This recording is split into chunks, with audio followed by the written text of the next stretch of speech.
Hello friends, আজকে আবার চলে এসেছি টি টাইম স্টোরিতে আপনাদের জন্য একটা বিশেষ হেলথ ইনফরমেশন নিয়ে। আমাদের মধ্যে তো বেশিরভাগ লোকেই এই বেড টি খেতে সকাল সকাল উঠে দারুণ আনন্দ পান। এটা তো সকালের ঘুমের রেশটা কাটতেই চায় না। সেই জন্য ঘুম থেকে উঠেই অনেকে ব্রাশও করেন না।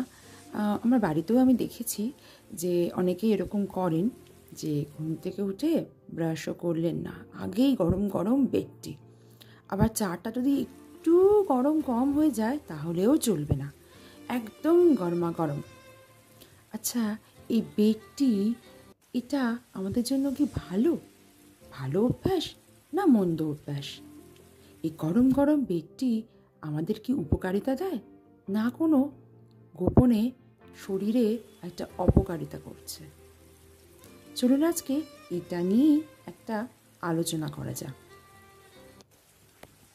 প্রতি রাতে আমরা যখন ঘুমাই আমাদের শরীর নানান কারণে কম বেশি 1 লিটারের কাছাকাছি বডি ওয়াটার লুজ করে। সেটা আমরা ব্রিদিং প্রসেসের জন্য হয়, শ্বাস প্রশ্বাসের জন্য হয়, আমরা ঘামলেও হয়। অনেক সময় হয়তো রুম টেম্পারেচার কুলই আছে, কিন্তু কিছু শারীরবৃত্তীয় প্রক্রিয়ার জন্য, কারণ ঘুমোলেও আমাদের শরীরের ভেতরে কিছু কাজ তো কন্টিনিউয়াস চলতে থাকে, সেই শারীরবৃত্তীয় প্রক্রিয়ার জন্য আমাদের ব্লাড সার্কুলেশন চলতে থাকে এবং টেম্পারেচার চেঞ্জিং বডির মধ্যে হতে থাকে। সেটার জন্য আমাদের শরীরে কিন্তু আমরা বুঝতে পারি না, কিন্তু সেই মিনিমাম ঘাম কিন্তু হতেই থাকে। আর যদি রুম টেম্পারেচার একটু বেশি হয়ে যায় তাহলে অবশ্যই সামান্যতম হলেও ঘাম তো হতেই থাকে। এবং এই সমস্ত প্রসেসটা সারা রাত ধরে চলার জন্য আমাদের শরীরে থেকে মোর ওভারলেস 1 লিটারের একটু কম কি 1 লিটারের মতো জল রাত্রিবেলা শরীর থেকে বেরিয়ে যায়। তার মধ্যে যাদের একটু স্লিপিং ডিসঅর্ডার আছে, মানে বারে বারে মোবাইল ফোনের মেসেজটা বেজে উঠলো বা কোনো নোটিফিকেশান চলে এলো আর ঘুমটা ভেঙে গেল, বা এমনি যাদের ইনসমনিয়া আছে, বারে বারে ঘুম ভেঙে যায়, টয়লেট যেতে হয়, বা একটু মাঝে মাঝে ঘুমটা অকারণেই ভেঙে যায় বা বডিতে খিঁচ ধরে, এই স্লিপিং ডিসঅর্ডারের জন্য কিন্তু আরও বেশি পরিমাণ বডি ওয়াটার লুজ করে। কারণ এটার জন্য তো বডিকে অনেকটা প্রিপারেশন করতে হয়, রিকারেকশন করতে হয়। তো এর ফলে আমাদের সকালবেলা যখন ঘুম থেকে আমরা উঠি আমাদের বডি কিন্তু বেশ ডিহাইড্রেট থাকে। আবার সারা রাত তো কিডনিটাকে রেস্টও দিতে হবে, সারা রাত তো জল খাওয়া যাবে না, তাহলে ঘুমোবেই কখন আর বডিটা রেস্ট পাবে কখন? এর ফলে সকাল সকাল আমাদের শরীরটা কিন্তু যথেষ্ট ডিহাইড্রেট থাকে। এর মধ্যে ক্যাফিন জাতীয় কোনো জিনিস, চা বা কফি, তাও যদি প্রচণ্ড গরম গরম আমরা খাই, তাহলে সেটা যে কোনো বেভারেজ আমরা যদি নিই, ইনটেক করি, তাহলে বডি আরও সিভিয়ার ডিহাইড্রেশনে চলে যায়, যেটা একদমই আমাদের পাচনতন্ত্রের জন্য ঠিক না।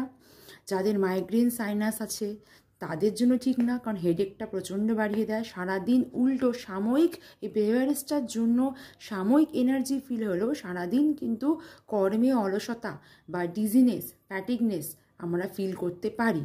আমাদের কাজের যে ক্ষমতা এবং ব্রেনের যে ক্ষমতা, সেটা কিন্তু অ্যাকচুয়ালি সামান্য পার্সেন্টেজ হলেও ডিক্লাইন করতে থাকে, এবং এটা ডেলি বেসিস চললে একটা ভালো রকম ডিক্লাইন হয়। আর আফটার 60 আস্তে আস্তে এগুলো কিন্তু ধীরে ধীরে ব্রেনের কার্যক্ষমতাটাও কমে আসে। তার জন্য একটা ডিমেনশিয়া বা অ্যালজাইমার রোগকেও এটা 21 to 27% ইনক্রিজ করে দিতে পারে হওয়ার সম্ভাবনাটা রোগগুলোর।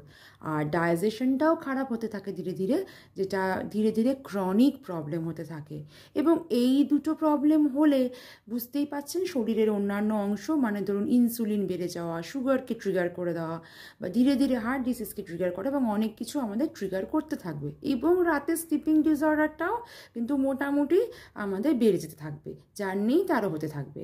তো এই ক্ষেত্রে যেটা দেখা যাচ্ছে যে এই মর্নিং ডিহাইড্রেশন, এটাকে একদম ইগনোর করা লং টার্মে ঠিক হবেই না।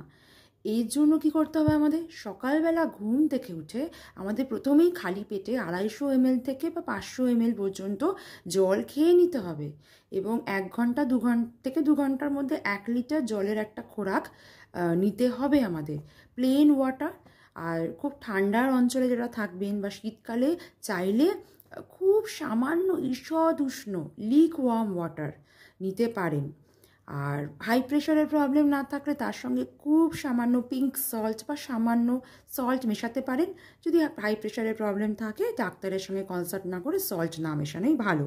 প্লেন রুম টেম্পারেচার ওয়াটার বা লিক ওয়ার্ম ওয়াটার নেওয়াটাই বেটার। 1 লিটার ওয়াটার সঙ্গে সঙ্গে একবারে খেতে থাকবেন না, সেটা কিন্তু কিডনির ক্যাপাসিটি বিয়ন্ড হয়ে যাবে, কারণ কিডনি ওই অবধিই ফিল্টার করতে পারে। যাদের কিডনির রোগ অলরেডি বডি ডিহাইড্রেট করে করে বা নানা কারণে বাঁধিয়ে ফেলেছেন, তারা কিন্তু ওইভাবে জল একসঙ্গে একদমই গ্রহণ করবেন না, সেটা কিন্তু উল্টো খারাপ। 250 ml জল নিলেন প্রথমে, বা যারা সুস্থ মানুষ তারা 500 ml নিলেন, তারপর ধীরে ধীরে 1-2 ঘন্টার মধ্যে 1 লিটার জল নিলেন। আর যারা সিভিয়ার কিডনি ডিসিজে ভুগছেন তাদের ডাক্তার সারাদিনে যে খোরাকটা বলেছে সেইভাবে মর্নিং ডিহাইড্রেশনটা ঠিক করার পর সারাদিন সেই অল্প পরিমাণ জলটা নেবেন।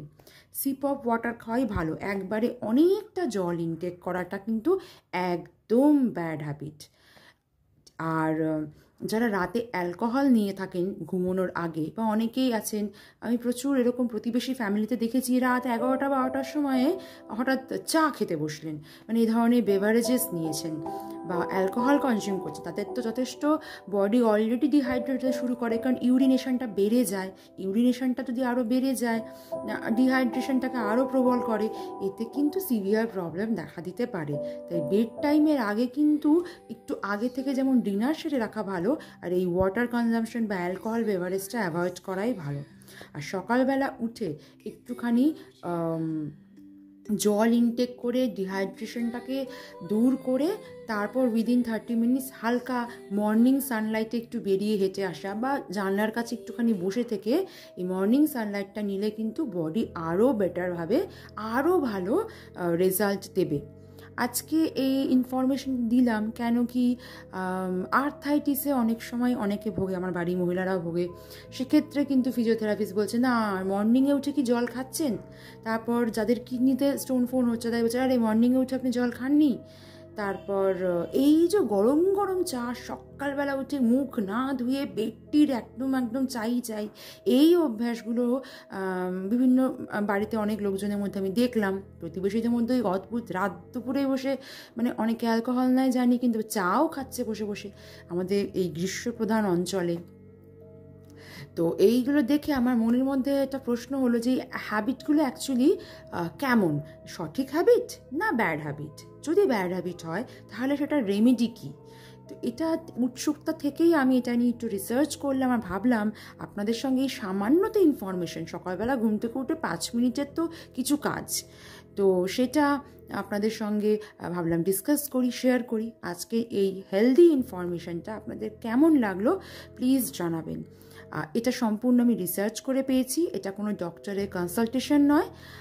কেউ যদি সিভিয়ারলি কোনো রকম দীর্ঘ কোনো ক্রনিক রোগে জড়িত থাকেন, বিভিন্ন রকম রেয়ার টাইপ অফ অ্যালার্জি থেকে থাকে, ডায়াগনোসিস হয়ে থাকে, সেক্ষেত্রে সমস্ত কিছু ডাক্তারের পরামর্শ নিয়েই করবেন। আমার এই ইনফরমেশনটা যারা মোটামুটি হেলদি এবং বা আর্থাইটিস বা সামান্য সামান্য কিছু রোগে ভুগছেন তাদের ক্ষেত্রে ভীষণ উপকারী। আর আমার ইনফরমেশনটা ভালো লাগলে প্লিজ কমেন্ট করে জানাবেন, লাইক শেয়ার অ্যান্ড সাবস্ক্রাইব করবেন। আজকের মতো টাটা। পরের এপিসোডে আমি আরও কোনো হেলদি ইনফরমেশন নিয়ে আপনাদের কাছে হাজির হয়ে যাব। টাটা।